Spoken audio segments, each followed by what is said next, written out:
Welcome back, students. So in the last session, we have completed blood vascular system. So especially blood vascular system, நம்ம சொல்லும்போது heart is an only organ which pumps blood and அந்த blood வந்து overall bodyக்கு வந்து circulate ஆகுறது வந்து heart தான் வந்து main organ-ஆ இருக்கு. அதுதான் நம்ம last classல பார்த்திருந்தோம். And now we will see few things about the circulatory system. So நம்ம வந்து dorsal view and ventral view of heart வந்து already நம்ம பார்த்தாச்சு. Now see this is the structure of heart in frog. So blue colorல இருக்கிறது என்ன அப்படின்னு பாத்தீங்கன்னா they have give like color differentiationக்காக blue color கொடுத்திருக்காங்க. So top anterior portion is the auricle and the bottom portion is the ventricle. So இது posterior அப்படின்னு நம்ம சொல்லலாம். இப்போ மேல இருக்கிறது பாத்தீங்கன்னா so this one, the first one is the carotid trunk and systematic and pulmonary trunk. இது வந்து நம்ம already last diagramல we have seen that. So there are 3 types of trunks இருக்கு அப்படின்றது நம்ம பார்த்தாச்சு. And this one is the left truncus arteries and இது வந்து semilunar valve. பொதுவாக வந்து இந்த valve எதுக்காக இருக்கும் அப்படின்னு பார்த்தீங்கன்னா even human beings நம்ம சொல்லும்போது we also studied like bicuspid valve, tricuspid valve அப்படின்லாம் இருக்கும். இந்த bicuspid and tricuspid valveலாம் எதுக்காக அப்படின்னு பார்த்தீங்கன்னா மேக்ஸிமம் வந்து ஆரிக்கிள்ஸ்ல இருந்து ஸோ ஆரிக்கிள்ல இருந்து வென்ட்ரிக்கிளுக்கு பிளட் ஃப்ளோ நடக்கும். அப்படி பிளட் ஃப்ளோ ஆகும்போது பிளட் வந்து பேக் ஃப்ளோ ஆகாம அதாவது திரும்பி வந்து அதுக்குள்ளேயே வந்து போகாம இருக்கிறது தான் வந்து ஆரிக்கிளோட ஃபங்க்ஷன், சாரி வால்வோட ஃபங்க்ஷன். இந்த பைகஸ்பிட் ட்ரைகஸ்பிட் அதே மாதிரி இதுல இருக்கிறது என்னன்னு பாத்தீங்கன்னா செமிலூனார் வால்வ். ஸோ இந்த வால்வுமே அதே மாதிரி ஃபங்க்ஷன் தான் பெர்ஃபார்ம் பண்ணுது. You can see both sides are present. And this one is a right truncus arterius, pulmocutaneous trunk opening, the opening கொடுத்திருக்காங்க, and conus arteries in the place. This is the right auricle and this one is the left auricle, and இது வந்து spiral valve அப்படின்றாங்க. So this one is the spiral valve. And இந்த இடத்துல பாத்தீங்கன்னா it's a smooth auricular aperture. இது வந்து pulmonary vein opening. So pulmonary vein இந்த இடத்துல தான் வந்து joined ஆகும், அதோட opening அந்த இடத்துல தான் இருக்கு. And this one is the interauricular septum. And இது வந்து semilunar valve, இது auriculo-ventricular valve. And this one இந்த like ஒரு finger like projections இது இருக்குது என்னன்னு பாத்தீங்கன்னா it's nothing but a cardae tendinae அப்படின்றாங்க. இது வந்து லாஸ்ட் பாட்டம் வந்து posterior portion வந்து ventricle. We call it as a ventricle.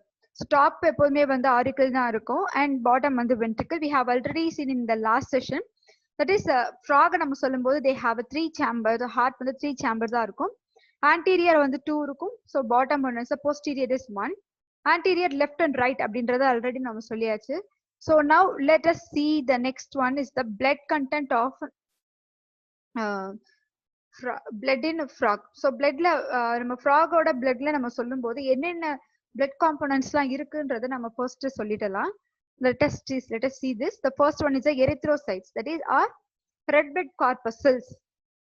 Red blood cells னு சொல்லுவாங்க, பட் அதுக்கு எக்ஸாக்ட்டா சொல்லணும் அப்படின்னு பார்த்தீங்கன்னா red blood cells சொல்றதை விட red blood corpuscles அப்படின்னு தான் சொல்லணும்.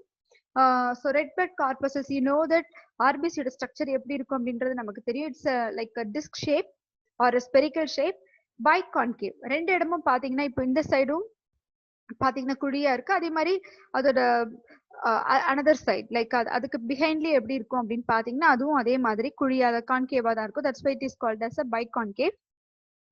And ஃப்ராகோட ஆர்பிசில நியூக்ளியஸ் இருக்கு அப்படின்றத சொல்லிட்டாங்க.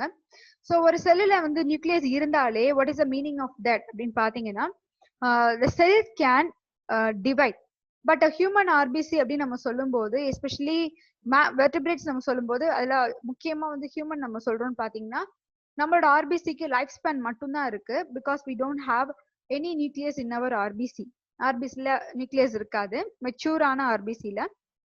ஸோ அதனால வந்து அதுக்கு லைஃப் ஸ்பேன் மட்டும்தான் 120 days மட்டும்தான் அது இருக்கும். 110ல இருந்து 120 days வரைக்கும் மட்டும்தான் இருக்கும். ஒன்ஸ் அந்த 120 days முடிஞ்சிருச்சு அப்படின்னு பாத்தீங்கன்னா அதை வந்து ஒரு புது ஆர்பிசி செல்ஸ் எல்லாமே அதை ரீப்ளேஸ் பண்ணிடும். Okay, so that is the normal function of erythrocytes in human being. நம்ம ஹியூமன் பீயிங்ஸ் நம்ம சொல்லும்போது பட் ஃப்ராக்ல ஆர்பிசில நியூக்ளியஸ் இருக்கிறதுனால அதால டிவைட் பண்ண முடியும். ஒரு செல் வந்து டிவைட் ஆகுதுன்னா அதோட மீனிங் என்னன்னு பாத்தீங்கன்னா கண்டிப்பா ஒரு செல் டிவைட் ஆகணும்னா it should have some it should possess some properties like அதுக்குன்னு சில கேரக்டர்ஸ் இருக்கணும். அதுல முக்கியமான ஒண்ணு எதுன்னு பாத்தீங்கன்னா நியூக்ளியஸ் இருந்ததுன்னா கண்டிப்பா அந்த செல் வந்து டிவைட் ஆகிறதுக்கான சான்சஸ் அதிகமாவே இருக்கு. ஸோ நம்ம ஆர்பிசில இருக்கு. அண்ட் செகண்ட் ஒன் அப்படின்னு பாத்தீங்கன்னா நியூக்ளியஸ் அப்படின்றத கொடுத்துருக்காங்க. ஸோ நியூக்ளியஸ் இது எல்லாமே வந்து நமக்கு டிஃபரன்ஷியேட் பண்ணணுன்றதுக்காக கலர் வேரியேஷன் காட்டியிருக்கிறாங்க. ஒன்னு ப்ளூ, இன்னொன்னு பாத்தீங்கன்னா somewhat light red or pinkish கலர்ல இருக்கு நியூக்ளியஸ் கொடுத்துருக்காங்க. அண்ட் இது எல்லாமே வந்து these are the different types of WBC like lymphocytes, monocyte, neutrophil, basophil and eosinophil. So இது எல்லாமே வந்து WBC. அண்ட் thrombocytes இது டிஃபரான ஒரு செல். த்ராம்பின், பொதுவாகவே த்ராம்பின் அப்படின்ற புரோட்டீன் வந்து பிளட்ல இருக்கக்கூடியது. It is also use to function like blood clotting protein. Blood வந்து ஏதாவது ஒரு கீரல் ஏதாவது காயம் ஏற்பட்டு பிளட் வந்து லீக் ஆகுது அப்படின்னா அந்த டைம்ல வந்து அந்த த்ராம்பின் அப்படின்ற புரோட்டீன் வந்து ஹெல்ப் பண்ணி இந்த பிளட் கிளாட்டிங் பண்ணும். ஸோ பிளட் கிளாட்டிங் பண்றதுனால ஃபர்தரா வந்து டிஷ்யூ டேமேஜ் ஆகாது, ஃபர்தரா பிளட் வந்து லீக் ஆகாது, ஸோ ப்ளீடிங் ஆகாது. அதனால வந்து த்ராம்போசைட்ஸ் ரொம்ப ஹெல்ப்ஃபுல்லா இருக்கும். இதுல வந்து நம்ம சொல்லும்போது lymphocyte and monocyte, so these are called as A granulocytes and neutrophil, basophil, eosinophil. இது மூணுமே என்ன சொல்லுவோம் அப்படின்னு பாத்தீங்கன்னா கிரானுலோசைட்ஸ். பிகாஸ் இதுக்கு இடையில வந்து இன் பிட்வீன் செல் பாத்தீங்கன்னா இப்போ ஈஸ்னோஃபிலோட ஸ்ட்ரக்சர் எப்படி இருக்கும்னு பாத்தீங்கன்னா இதே மாதிரியான ஸ்ட்ரக்சர்ஸ் தான் வந்து ஹியூமன்லயும் இருக்க போகுது WBC. இப்போ இந்த ஈஸ்னோஃபில், பேசோஃபில், நியூட்ரோஃபில் இது மூணுமே வந்து granulocytes because they have some granules inside the cell. ஒரு நியூட்ரோஃபில் இன்னர் சைடு எடுத்தாலும் இல்ல பேசோஃபிலோட இன்னர் சைடு எடுத்தாலும் ஈஸ்னோஃபிலோட இன்னர் சைடு எடுத்தாலுமே அதுக்குள்ள ஒரு கிரானியூல்ஸ் இருக்கும். ஸோ கிரானியூல்ஸ்ல என்னதான் இருக்கும் அப்படின்னு பாத்தீங்கன்னா இட்ஸ் நத்திங் பட் என்சைம்ஸ். அதுல சில என்சைம்ஸ் இருக்கும். எதுக்காக அப்படின்னா வெளியில இருந்து இன்வேட் ஆகுற வெளியில ஃபாரின் சப்ஸ்டன்ஸ் வந்து நம்ம பாடியில இன்வேட் ஆகும்போது அதை டெஸ்ட்ராய் பண்றதுக்காக தான் இதோட அந்த கிரானியூல்ஸ் வந்து ரொம்ப ஹெல்ப்ஃபுல்லா இருக்கும். இதோட ஷேப் வந்து இந்த மாதிரி தான் கிட்டத்தட்ட பாத்தீங்கன்னா இப்படிதான் இருக்கும். பேசோஃபிலுக்கு சிம்பிளா இந்த மாதிரி இருக்கும். ஈஸ்னோஃபில் பாத்தீங்கன்னா நம்மளோட ஹெட்ஃபோன் சொல்லுவோம் இல்லையா, ஹெட்ஃபோன் நம்ம மாட்டுவோம். ஸோ அந்த மாதிரி ஒரு ஷேப்ல தான் அதோட ஸ்ட்ரக்சர் இருக்கும். நியூட்ரோஃபில் பாத்தீங்கன்னா எக்ஸ்ட்ரா ஒரு லோப், இங்க 2 இருக்குன்னா எக்ஸ்ட்ரா இன்னொன்னு இருக்கும், அதுதான் வந்து neutrophil. But monocyte and lymphocyte அப்படின்னு எடுத்துக்கிட்டீங்கன்னா மோனோசைட்ஸ் அண்ட் லிம்போசைட்ஸ் இது ரெண்டுத்துக்குமே வந்து கிரானியூல்ஸ் இருக்காது. So that's why they are called as A granulocytes. இந்த மோனோசைட் அப்படின்றதும் லிம்போசைட் இது ரெண்டுமே வந்து இம்யூன் சிஸ்டத்துக்கு ரொம்பவே ஹெல்ப்ஃபுல்லா இருக்கக்கூடிய செல்ஸ் அப்படின்னு சொல்லலாம். இந்த மோனோசைட்ஸ் தான் என்னவா கன்வெர்ட் ஆகும் அப்படின்னு பாத்தீங்கன்னா monocytes get convert into macrophage, ஒரு பெரிய செல்லா மாறும். மேக்ரோஃபேஜ் அப்படின்றது மேக்ரோ மீன்ஸ் சைஸ்ல பெருசா இருக்கிறது, ஃபேஜ்னா முழுங்குறது. ஸோ இந்த செல் என்ன பண்ணும் அப்படின்னு பாத்தீங்கன்னா ஏதாவது ஒரு பேத்தோஜன் இல்ல பாக்டீரியா சம்திங் வெளியில இருந்து உள்ள இன்வேட் ஆகும்போது என்ன பண்ணும் அப்படின்னு பாத்தீங்கன்னா இந்த மேக்ரோஃபேஜ் செல் வந்து அதுகிட்ட போயிட்டு ஆல்ரெடி மேக்ரோஃபேஜ் சைஸ் ரொம்ப பெருசா இருக்கும். they can easily engulf the bacteria or engulf the foreign substance. எந்த பேத்தோஜன் இருந்தாலும் அது ஈஸியா வந்து என்கல்ஃப் பண்ண முடியும், அப்படியே முழுங்கிட முடியும். ஸோ அதனாலதான் வந்து மோனோசைட் இருக்கிற WBCலே பாத்தீங்கன்னா மோனோசைட் தான் இருக்கிறதுலே பெரிய செல்லா இருக்கும். இதை விட சைஸ் பெருசா இருக்கும். பட் நம்மளோட புக்ஸ்ல டெக்ஸ்ட் புக்ல கொஞ்சம் சைஸ் சின்னதா கொடுத்துருக்காங்க. And lymphocyte it is also one of A granulocytes. But என்ன அப்படின்னு பாத்தீங்கன்னா it is further class into 2 types, B cells and T cells அப்படின்னு சொல்லி டிஃபரன்ஷியேட் ஆகும். B செல்ன்றது வந்து B lymphocytes or B cell ரெண்டு விதமா நம்ம சொல்லலாம். அதே மாதிரி T lymphocytes or T cell.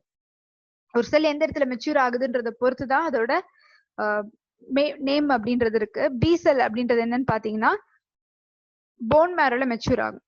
Okay, so அதனாலதான் B cell அப்படின்னு சொல்றோம். அதுவே T cell பாத்தீங்கன்னா தைமஸ்ல மெச்சூர் ஆகும். So that's why it's called as T cells.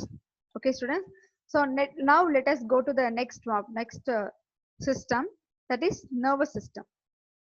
Okay, nervous system இதுக்கு முன்னாடி நம்ம earthworm பார்த்திருக்கிறோம் and cockroach we have seen. earthwormல nervous system எப்படி இருக்கும்ன்றத நான் சிம்பிளா சொல்லியிருக்கேன். ஒரு thread like structureல தான் இருக்கும் அப்படின்னு நம்ம பார்த்தோம். அதே மாதிரி காக்ரோச் வரும்போது நம்ம வந்து அது nervous system பார்த்தோம்.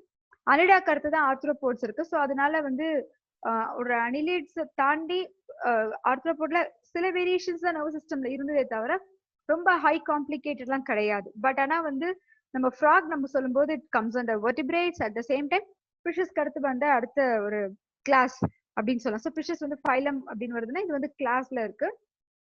டெட்ராபோட் ஃபைலம் டெட்ராபோட்ல கிளாஸ் ஆம்பிபியால தான் வந்து நம்ம ஃப்ராக் இருக்கு. ஸோ இந்த ஆம்பிபியா அப்படின்னு நம்ம சொல்லும்போது இது வந்து லாஸ்ட் அதுக்கு அடுத்து ரெப்டைல்ஸ் தென் ஏவிஸ் அடுத்துதான் மேமல்ஸ் இருக்கு. ஸோ மேமல்ஸ் இருக்கிறதுலே லாஸ்ட் இருக்கிறதுனால அவங்களோட நர்வஸ் சிஸ்டம் தான் இருக்கிறதுலே ரொம்ப காம்ப்ளிகேட்டடா இருக்கும். But nervous system in frock அப்படின்னு நம்ம எடுத்து பார்ப்போம்.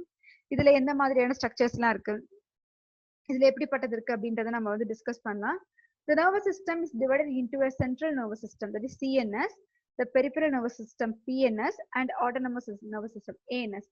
So the nervous system நமக்கு இருக்கிற மாதிரி தான் இதுலயே கொடுத்துருக்காங்க. We are also having a PNS, CNS, and ANS. இதுல peripheral nervous system அப்படின்னு எடுத்தீங்கன்னா it consists of 10 pairs of cranial nerves and 10 pairs of spinal nerves. Peripheral அப்படின்றது வந்து crania means நம்ம ஹெட். ஸோ cranialல 10 pairs of cranial nerves இருக்கு. And spine சொல்லும்போது அதுலயும் வந்து 10 pairs of spinal nerves இருக்கு. ஓகே, ஸோ இதுதான் வந்து நம்மளோட நம்ம ஃப்ராகோட பிரெயின் ஸ்ட்ரக்சர் கொடுத்துருக்காங்க. அந்த அளவுக்கு வந்து நர்வ் சிஸ்டம் அந்த அளவுக்கு அதோட ஸ்ட்ரக்சர்ஸ் வந்து டீடைலா பிக்டோரியல் ரெப்ரசன்டேஷன்ல கிடையாது. Okay, so autonomic nerve system is divided into sympathetic and parasympathetic nerve system. So first we have seen PNS.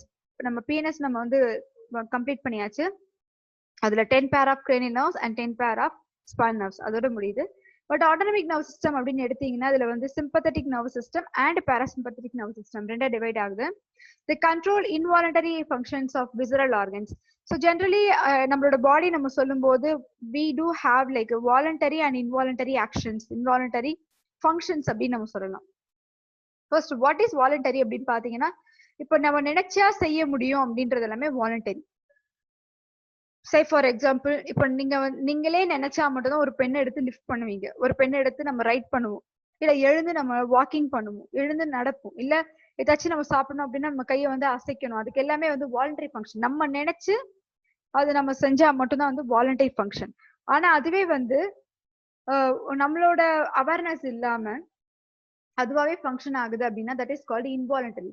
Say for example நம்ம இப்போ வந்து ஃபுட்டு சாப்பிட்றோம், ஃபுட்டு சாப்பிட்டதுக்கு அப்புறமாவே நம்ம என்ன பண்ணுது, நம்மளோட ஈசோஃபேகஸ் தென் ஸ்டொமக் ரீச் ஆகுது. என்னைக்குமே வந்து ஸ்டொமக் வந்து நம்ம கிட்ட பெர்மிஷன் கேட்டது கிடையாது. நீ சாப்பிட்டுட்ட ஃபுட்டு வந்து ஸ்டொமக்ல என்டர் ஆயிடுச்சு, நான் வந்து டைஜஷன் ஸ்டார்ட் பண்ணட்டுமா அப்படின்னு சொல்லிட்டு எந்த ஒரு ஃபுட்டுமே வந்து நம்ம கிட்ட பெர்மிஷன் கேட்டது கிடையாது. ஸோ ஒன்ஸ் வந்து ஸ்டொமக்ல ஃபுட்டு டைஜஷன் முடிஞ்சதுக்கு அப்புறம் நான் ஸ்மால் இன்டெஸ்டினுக்கு சென்ட் பண்ணட்டுமா அப்படின்னு நம்ம கிட்ட கேட்காது. ஸ்மால் இன்டெஸ்டின் முடிஞ்சிச்சு லார்ஜ் இன்டெஸ்டினுக்கு அனுப்பட்டுமா அப்படின்னு நம்ம கேட்காது. So it's an automatic function. It's like continuous function. எந்த ஒரு இது லைக் பேரியரே இல்லாம நடந்துகிட்டு இருக்க ஒரு நார்மலான ஒரு ஃபங்க்ஷன் தான் வந்து நம்ம டைஜஸ்டிவ்ல நடக்கிறது எல்லாமே. That's why it is called as a involuntary. இன்வாலண்டரினா நம்மளோட கன்சர்ன், நம்மளோட பெர்மிஷன் அப்படின்றது எதுவுமே இல்லாம அது கண்டினியூஸா நடந்துகிட்டு இருக்கும். So that's why it is called as involuntary. அப்போ இதுல என்ன கொடுக்குறாங்கன்னா இந்த ஆட்டோனமிக் நர்வ் சிஸ்டம் அப்படின்றது ஜென்ரலாவே வந்து கண்ட்ரோல் இன்வாலண்டரி ஃபங்க்ஷன். நம்மளோட விசரல் ஆர்கன் அப்படின்னு பாத்தீங்கன்னா முக்கியமா சொல்லக்கூடிய ஆர்கன்ஸ் எல்லாமே விசரல் ஆர்கன் தான். லைக் நம்மளோட இன்டர்னல் ஆர்கன் டோட்டலா டைஜஸ்டிவ் சிஸ்டம்ல வரக்கூடிய ஆர்கன்ஸ் எல்லாமே விசரல் ஆர்கன் தான் நம்ம சொல்லுவோம். அது ஸ்டொமக்கா இருக்கலாம், small intestine, large intestine, kidney, pancreas, liver. So இது எல்லாமே வந்து சேர்ந்துதான் வந்து நம்ம இன்வாலண்டரி விசரல் ஆர்கன் அப்படின்னு நம்ம சொல்லுவோம். So CNS consists of the brain and spinal cord. So we have completed the peripheral nervous system. Peripheral nervous system எப்படி இருக்குன்றது நம்ம சொல்லியாச்சு, and autonomic nervous system நம்ம மென்ஷன் பண்ணியாச்சு. Now coming to the CNS. CNS consists of brain and spinal cord. இதுல வந்து brain and spinal cord சேர்த்து தான் சொல்றாங்க. இப்போ brain எங்க இருக்கு அப்படின்றத நம்ம ஃபர்ஸ்ட் பார்த்துடலாம்.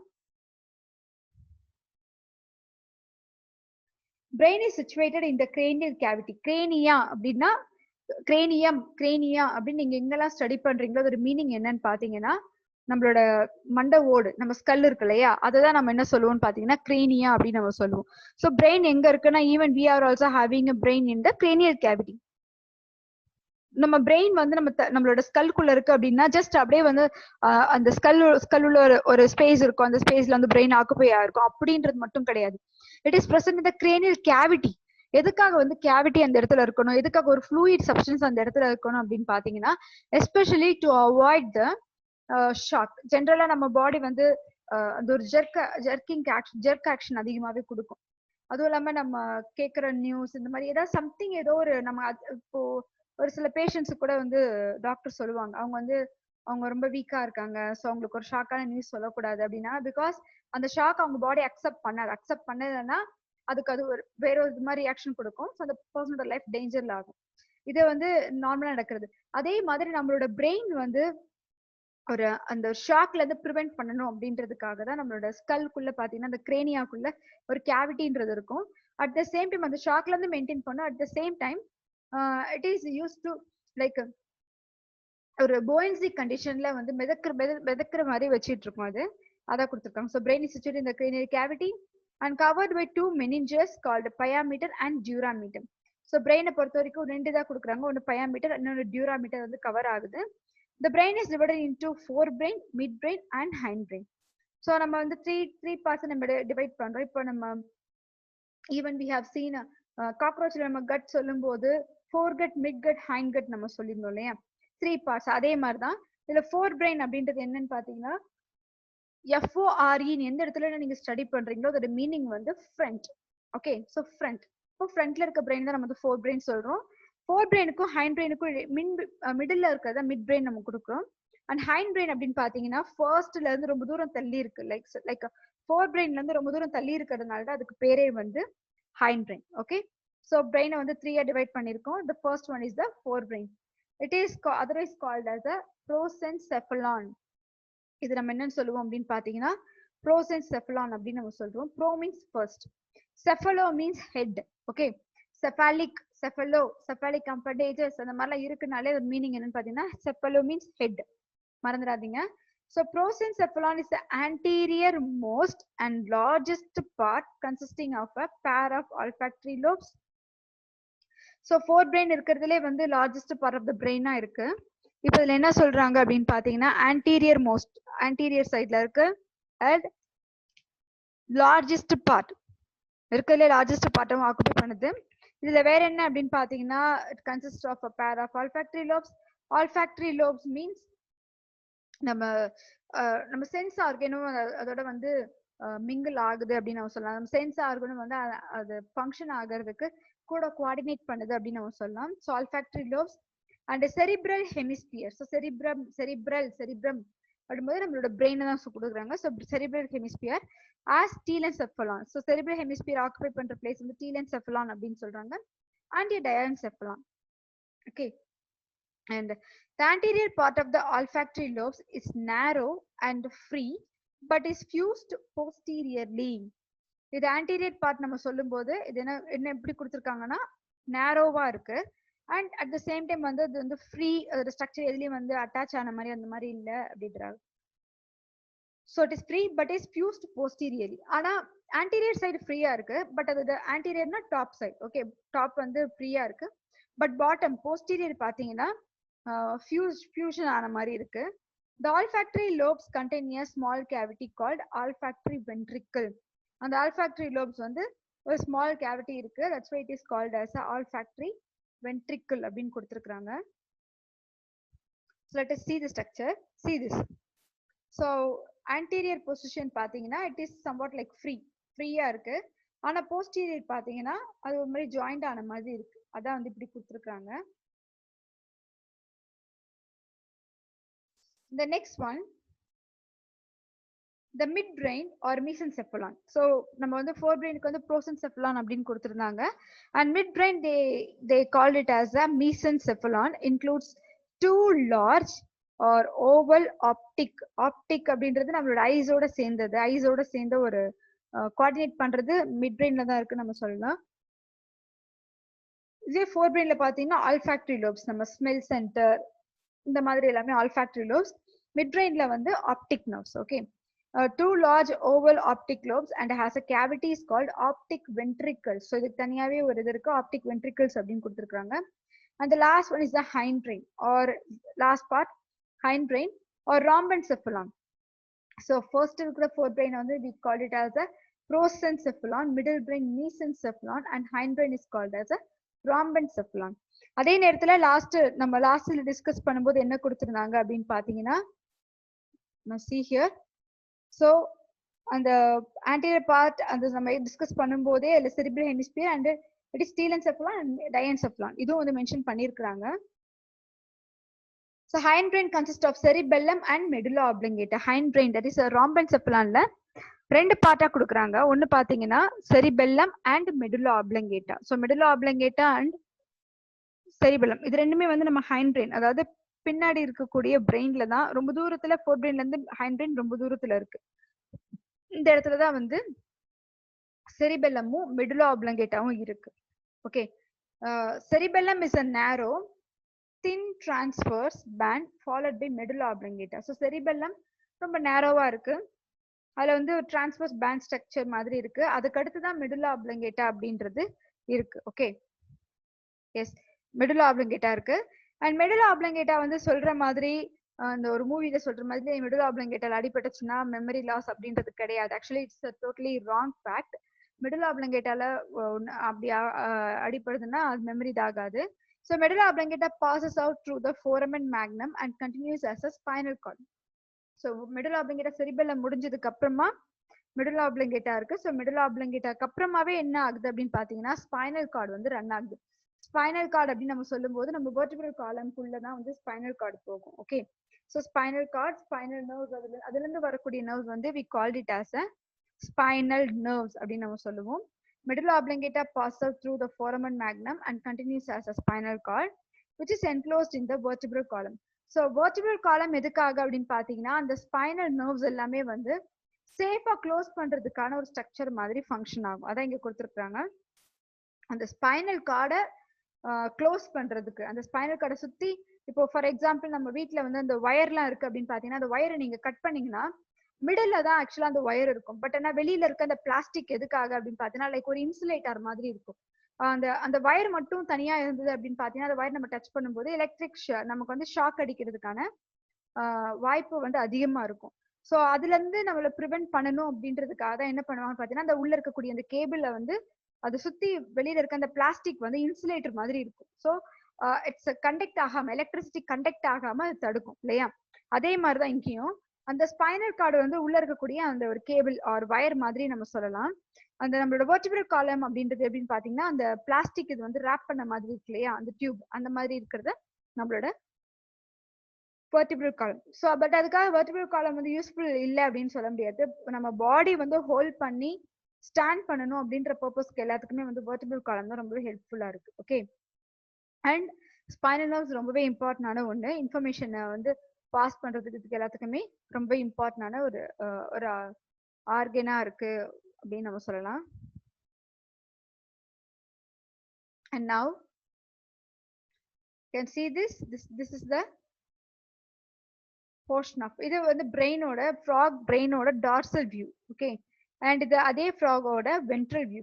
ஃப்ராகோட பிரெயின்ல இருக்க வந்து ஃபர்ஸ்ட் இருக்குது டார்சல் வியூ அண்ட் இது வென்ட்ரல் வியூ. அண்ட் கீழே பாத்தீங்கன்னா என்ன கொடுத்துருக்காங்கன்னா கேவிட்டிஸ் இந்த பிரெயின். ஸோ பிரெயின்ல இருக்கக்கூடிய கேவிட்டிஸ், இப்போ நம்ம சொல்லும் போது பிரெயின் எந்த அளவுக்கு வந்து ஒரு சேஃபான ஒரு பார்ட்ல வந்து சஸ்பெண்ட் ஆகியிருக்கும் அப்படின்னு நம்ம சொல்லியிருந்தோம்.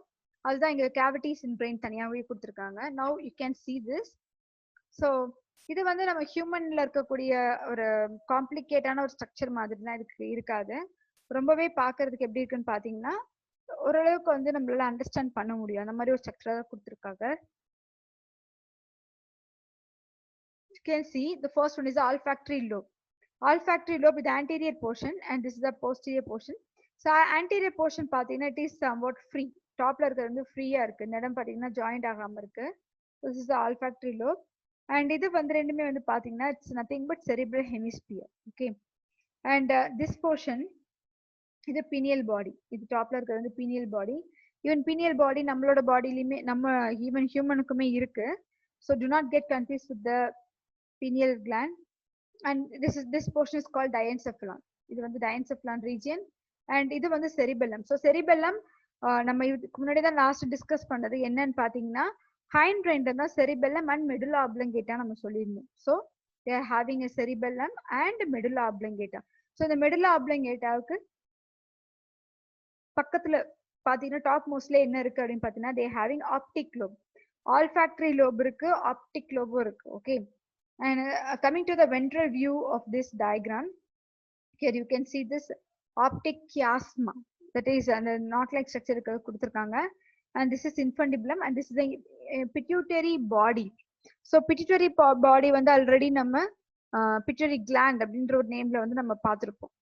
இல்லையா? ஸோ இதுதான் வந்து இவ்வளவுதான் வந்து டார்சல் அண்ட் வென்ட்ரல் பிரெயின் ஒரு வியூ இன் ஃப்ராக். அண்ட் கீழே இருக்கிறது எடுத்தீங்கன்னா the third picture which represents it's nothing but a cavities in the brain.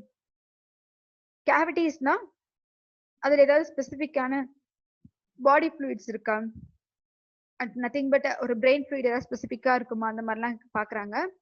So அதுல வந்து பார்க்கும்போது இட்ஸ் த லேட்ரல் வென்ட்ரிக்யூல். லேட்ரல் அப்படின்னா இது டார்சல், இது வென்ட்ரல். லேட்ரல் அப்படின்னா சைட்ஸ். இப்போ நம்ம நின்றுட்டு இருக்கும் போது நம்ம கை ரெண்டு இருக்கு இல்லையா, அந்த கை ரெண்டு எந்த சைட்ல இருக்குன்னு பாத்தீங்கன்னா இட்ஸ் லேட்ரல் சைட். நம்மளோட லேட்ரல் பொசிஷன்ல தான் நம்மளோட ஹேண்ட் இருக்கு. அதே மாதிரிதான் ஸோ டார்சல் வேற, வென்ட்ரல் வேற, லேட்ரல்ன்றது டோட்டலா வேற. ஸோ லேட்ரல் அப்படின்னு நம்ம சொல்லும் போது இந்த சைடை தான் நம்ம என்ன சொல்லுவோம் அப்படின்னு பார்த்தீங்கன்னா we called it as a lateral side. Okay, so lateral இது வந்து லேட்ரல் வென்ட்ரிக்கிள் அப்படின்னு நம்ம சொல்றோம். அண்ட் இந்த சைட் பாத்தீங்கன்னா it is called olfactory ventricle. இது வந்து ஆல்ஃபாக்டரி வென்ட்ரிக்கிள். அண்ட் இந்த லேட்ரலுக்கு அது கீழே பாத்தீங்கன்னா it is nothing but foramen of Monro, foramen of Monro அப்படின்னு சொல்லுவாங்க.